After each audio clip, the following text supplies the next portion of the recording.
Ready start.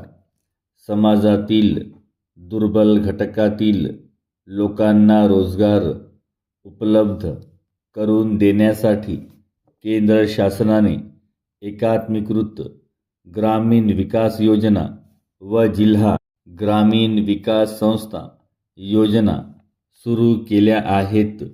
त्यामुळे त्यांच्या बालकांना पुरेसा आहार मिळू शकेल. तथापि फक्त पुरेसा आहार दिल्याने बालकाचा सर्वांगीण विकास होत नाही. त्यासाठी बालकांना रोगप्रतिकारक्षम बनविण्याची व त्यांचा मानसिक व सामाजिक विकास घडवून आणण्याची आवश्यकता आहे. हे साधण्यासाठी मुलांच्या पालकांना, विशेषतः मातांना, या विषयाचे योग्य शिक्षण देणे आवश्यक आहे.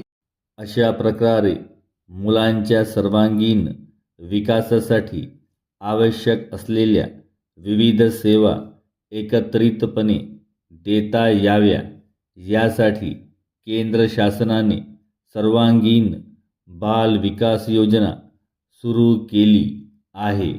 ही योजना महत्त्वाची असल्याने तिचा अंतर्भाव या कार्यक्रमात करण्यात आला आहे.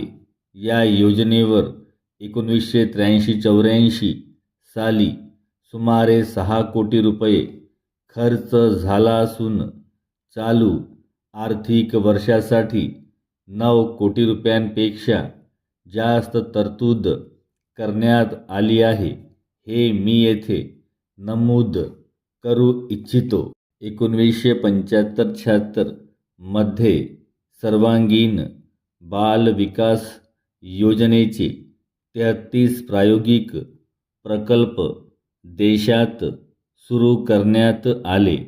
त्यानुसार महाराष्ट्र राज्यात अमरावती जिल्ह्यातील धारणी या मागासलेल्या गटात ही योजना सुरू झाली. या योजनेमुळे मुलांच्या आरोग्य आणि पोषणविषयक दर्जात सुधारणा झाली असल्याचे दिसून आले व त्यामुळे केंद्र शासनाने या कार्यक्रमाचा विस्तार करण्याचे ठरविले व त्यानुसार ही योजना राज्याच्या 23 जिल्ह्यातील 84 गटामध्ये सुरू आहे. या गटातील लाभार्थींची संख्या 7 लाखाहून अधिक आहे. 1984-85 मध्ये आणखी 16 गटात ही योजना सुरू होईल. 7व्या योजनेअखेर राज्यातील सर्व गटात ही योजना सुरू करण्याचे शासनाने प्रस्तावित केले आहे.